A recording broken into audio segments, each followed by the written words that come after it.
Hello, what's up guys, Medium Guy here and welcome to the next video in the video series dedicated to Caddy. And in this video we're going to see how to enable replace response module in Caddy in a Docker environment. So without any delay, let's get down to work. So as you can see right over here, I'm in the GitHub repository for the replace response module that we can integrate this in our custom Caddy image and then try to make use of the features that this will provide in our Caddy file. So actually the thing that will happen is that the request will be sent from the client that will be received by the Caddy and will be proxied to the upstream servers, which in our case will be some dummy echo server, and in real world, in real projects, the upstream servers will be our microservices, backend services, and things like that. So the request then will be processed and the response will be generated and will be sent back to the Caddy service. And based on our configuration in the Caddy file,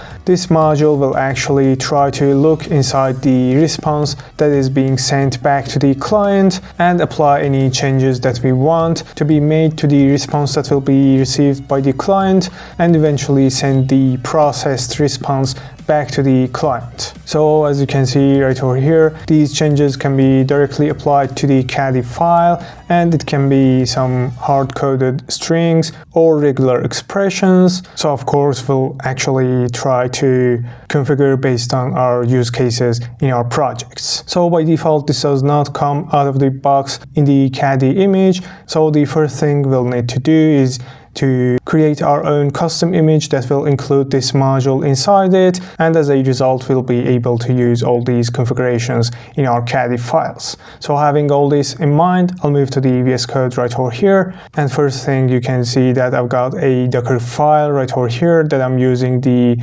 Caddy's Alpine builder image as my base image that has the xcaddy tool inside it, and by using the xcaddy build and by passing the --with with the address of the GitHub repository, I'll be able to create my own version of Caddy that will include this module inside it. So next, by using the Caddy's official image with some recent tag and moving over the Caddy from the builder image to this Caddy official image and replacing it with the /user bin /caddy, then the Caddy in the final image that will be built from this Docker file will include all the features of this replace response module. So first thing, I'll move to the terminal. Right over here, I'll hit ls and I'll make sure that my Docker file exists right over here, and by saying docker build -t to give the image a name and a tag, and I'll pass in whatever name that I want, and by passing dot as the context for the docker build command,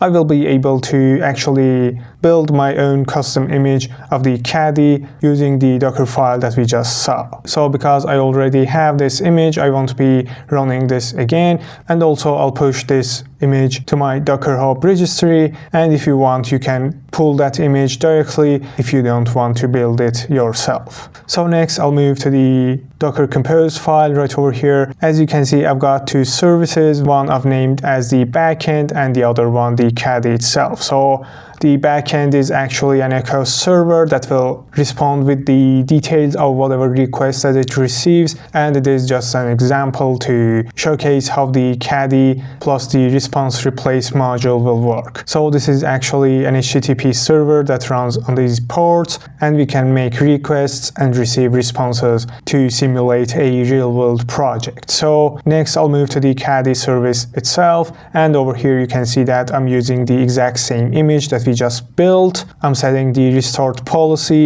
in order to enable the Caddy to try to restore this Caddy service by whatever reason that it might be stuck or stopped or whatever. So by setting the environment variables and exactly by setting the TZ environment variable, I am able to configure the time zone inside the container that will be created. And over here on the ports section, I'm mapping the 80 and 443 to the exact same ports inside the container, and as a result the clients will be able to use the host machine's IP address on these two exact ports in order to make requests to this Caddy service. which will then configure to proxy those requests to this backend service. And right over here on the volume section, I've got the ./caddy file mapped to this exact file inside the container, which is the file that the Caddy service will try to initially configure itself when it's coming up. And lastly, right over here, I'm mapping the ./data and ./config directory right next to my Docker Compose file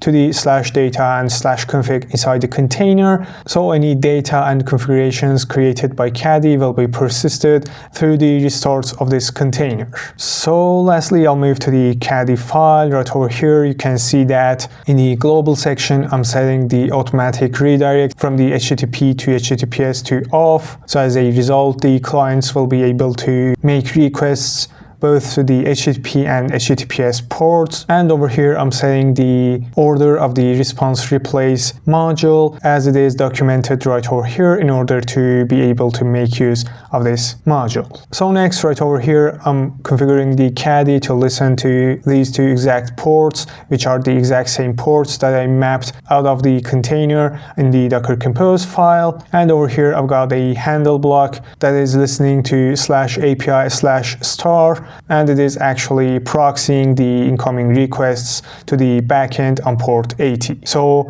this backend right over here is the exact same name that I configured for my Echo server, and because these two containers will be created using the same Docker Compose file, they'll actually share the same Docker network and will be able to call each other through their Docker Compose service names. Of course, I'll put all these files and configurations in my GitHub repository, for which you can find the relevant link down in the description section of this video. So I'll move to the terminal right over here by saying docker compose op-d. I'll expect a Docker network along with my both containers to be created, sharing that created network. So if I say docker compose ps, I'll make sure that both my containers are up and running, also mapping the exact ports that I defined in my Docker Compose file to the inside the containers. Also, if I say docker compose logs -f to follow the logs and --tail 100 to grab the latest 100 lines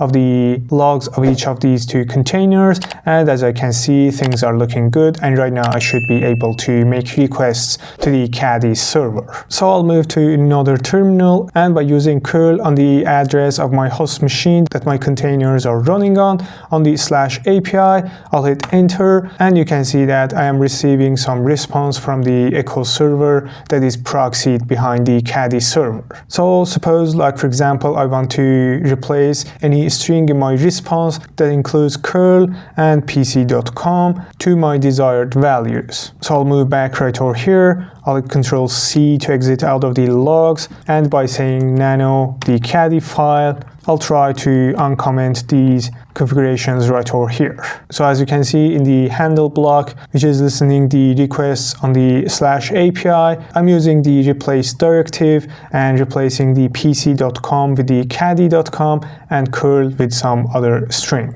So any response that will be sent back by the backend service and that wants to be sent back to the client will include any of the pc.com or curl string, will be first replaced by these two values right over here, and then will be sent back to the client. So I'll save the Caddy file, I'll exit the nano and try to restart the containers so that my new Caddy file will be applied to the Caddy server.